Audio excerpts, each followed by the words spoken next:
किन अष्ट कमल पर चारी लीन। ब्रह्मा अग्नि कियो प्रकाश, अर्ध ऊर्ध्व तहाँ बहे बतास। नौ नारी परिमल सो गाँव, सखी पाँच तहाँ देखन धाव। अनहद बाजा रहलपुर, तहाँ पुरुष 72 खेले धूर। माया देख कस रह्यो है भूल, जस वनस्पति रही है फूल। कहाई कबीरे हर के दास, फगुआ मांगे बैकुंठ बास। रसना पढ़ल्यो श्री बसंत, बहुरी जाय परब्यो यम के फंद। योगी लोग कहते हैं कि हे रसना, हठयोग के शोभायमान बसंत के फल स्वरूप प्राप्त जो ब्रह्म है उसका जप कर लो। योगी लोग कहते हैं कि हे रसना, रसना किसको कहते हैं? जीव को।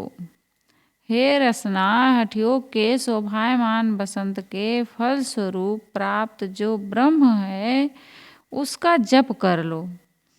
बहुरी जाय परब्यो यम के फंद।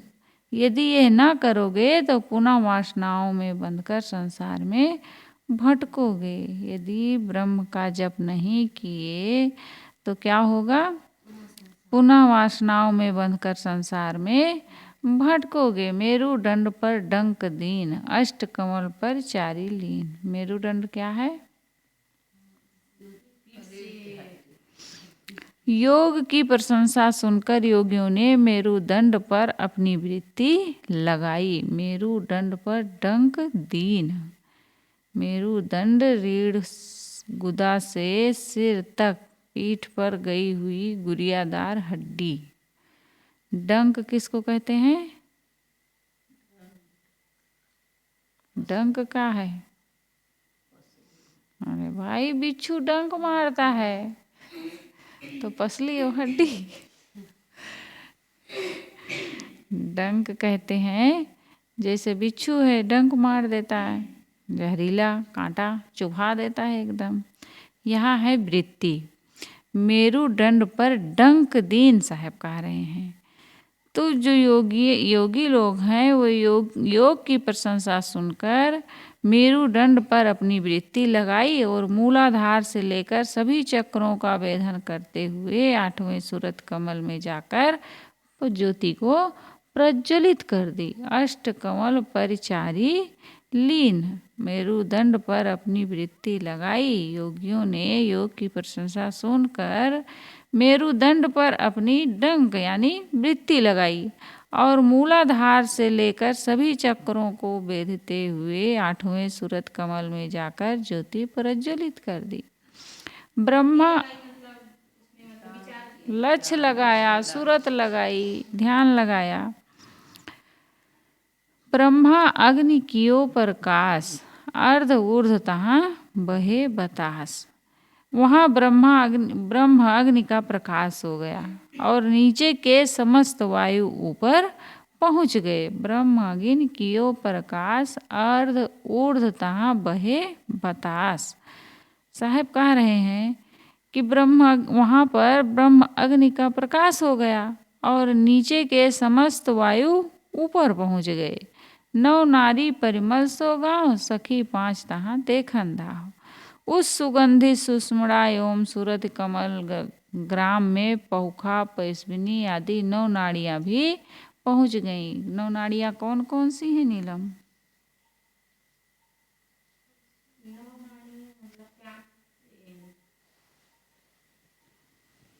क्या है 9 नाड़ी बनता? 9 नाड़ी का है? का 4 और 5 कर रहे हो? मैं 9 नाड़ियाँ पूछ रही हूँ। कुछ नहीं पता, याद नहीं है।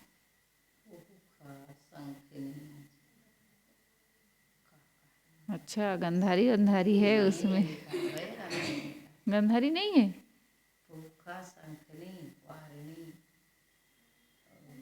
गंधारी नहीं है?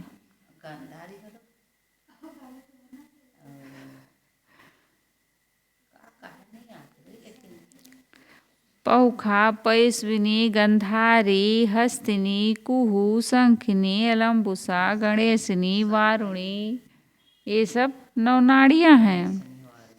ये कहते नहीं 9 नाड़ियों से ग्रथित काया, गुरुदेव जी बार बार कहते रहते हैं। तो 9 नाड़ियाँ पहुखा कहाँ रहती है? ध्यान से सुन लो, कहाँ रहती है पहुखा? पहुखा नाड़ी कहाँ रहती है?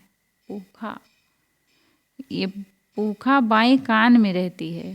पूखा नाड़ी बाएं कान में, पूखा बाएं कान में, पैस्विनी दाहिने कान में, गंधारी बाएं नेत्र में, हस्तिनी दाहिने नेत्र में, कुहू लिंग में, शंखिनी गुदा में, अलम्बुसा मुख में, गणेशनी बाएं हाथ में और वारुणी दाहिने हाथ में माना गया है। पौखा, पैस्विनी ये आदि 9 नाड़ियाँ भी वहाँ पहुँच गईं। इतना नहीं, प्राण आदि 5 सखियाँ भी देखने दौड़ी, अर्थात वहाँ जाकर मिल गईं। प्राण, 5 प्राण का माना गया है? प्राण का स्थान कहाँ है? इसका काम क्या है?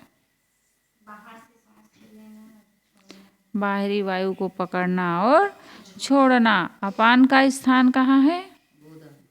पेड़ू में। अपान का स्थान पेड़ू में है। इसका काम है मलमूत्र का त्याग और गर्भ प्रसव करना। समान नाड़ी कहाँ रहती है?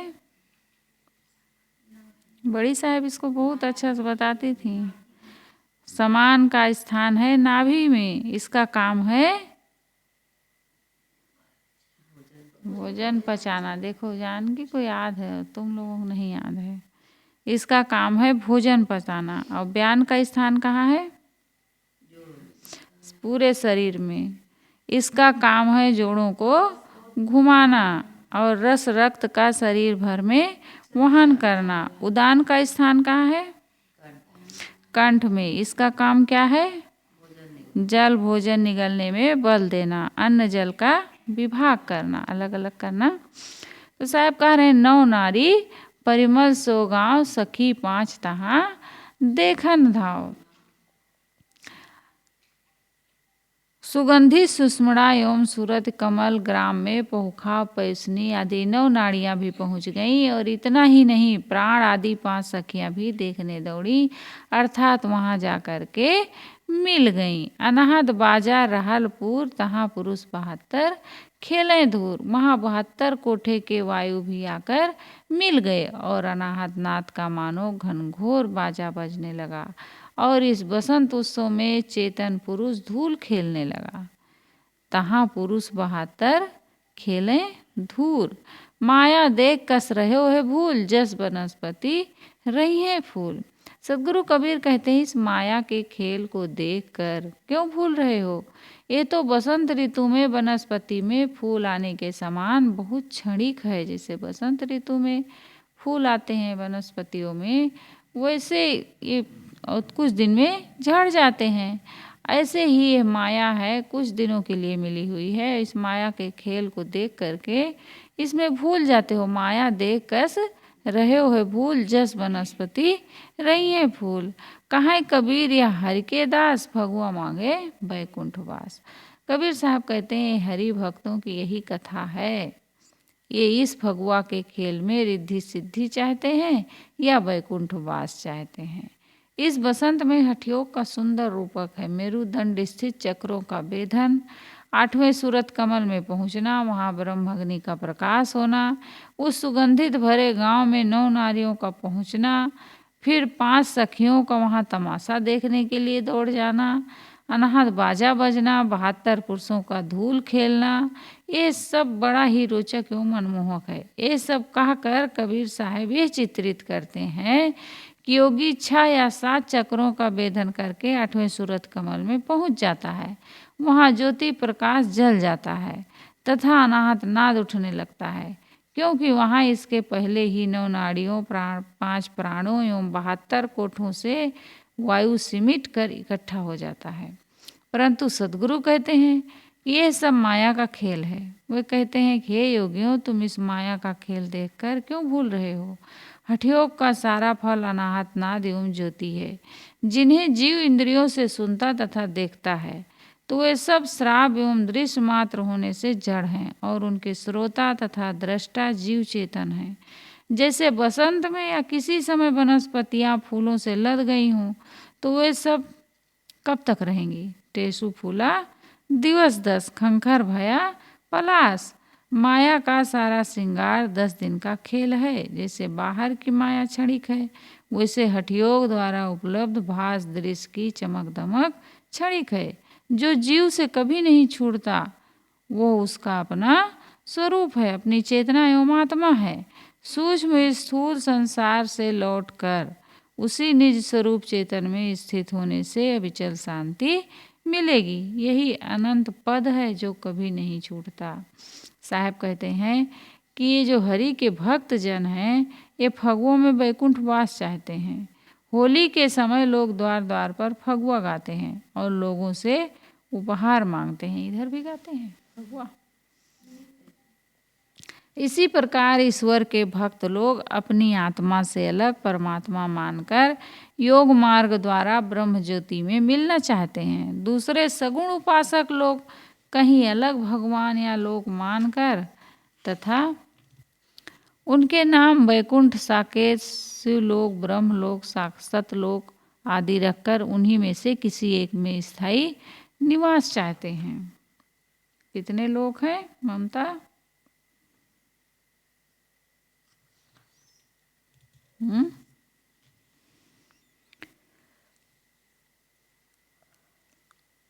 नीलम, कौन कौन से लोक माना गया है?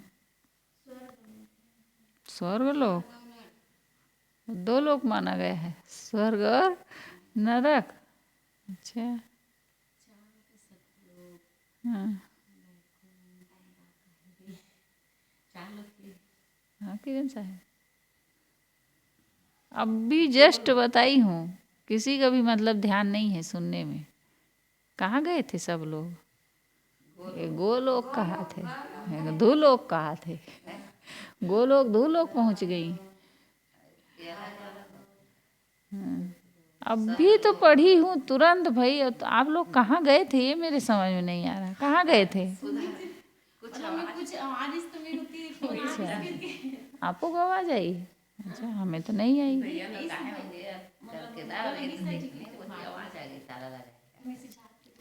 वैकुंठ साकेत शिवलोक ब्रह्मलोक और ब्रह्मलोक सतलोक और उन्हीं में से एक में स्थायी निवास चाहते हैं। कौन चाहते हैं निवास? जो हरि के भक्त लोग हैं वे फगुआ मांगे वैकुंठ वास नहीं कह रहे हैं साहब। वे अपने भक्ति रूपी फगुआ के फल में ईश्वर के लोक में जाना चाहते हैं। परंतु इन भोले लोगों को यह पता नहीं है कि हठयोग का सारा फल जो नाद श्रवण एवं ज्योति दर्शन माना है वो ब्रह्म नहीं किंतु मन इंद्रियों का भास मात्र है। जो सगुण उपासकों ने लोक लोकांतर मानकर वहाँ किसी भगवान से मिलकर भोगों को भोगने की लालसा की है वो उनका केवल बालकपन है। क्योंकि अपनी आत्मा के अलावा न कहीं परमात्मा है जो मिलेगा और न कोई लोक एवं वैकुंठ स्वर्ग आदि है जहाँ पहुँचकर छककर सुख मिलेगा। वैसे स्वर्ग की प्राप्ति भी क्षणिक ही माना गया है। क्षीणे पुणे मृत्यु लोके विसंति। परंतु पहली बात तो वह है ही नहीं। मेरी अपनी आत्मा के अलावा सब कुछ छूटने वाला क्षणिक एवं नश्वर है। इसलिए वह सारी उपलब्धियां वनस्पतियों के क्षणिक फूलों की रौनक के समान नाशवान है। हमें सारे दृश्यों का मोह छोड़कर अपने दृष्टा चेतन स्वरूप में स्थित होना चाहिए। तो साहब इस बसंत में कह रहे हैं कि क्षणिक माया में मत भूलो, क्योंकि 2 दिन के लिए क्षणिक माया मिली हुई है। जो कभी नहीं छूटने वाला है उस निज चेतन स्वरूप में स्थित होने से ही अविचल शांति मिल सकती है। जीव से राम नाम रटने से हठयोग साधने से इससे कल्याण होने वाला नहीं है। यदि इसको करते हैं तो फिर क्या होगा? साहब कहते हैं फिर पुनः वही वासनाओं के फंदे में पड़ोगे और संसार सागर में भटकोगे। बोलिए सद्गुरुदेव की जय।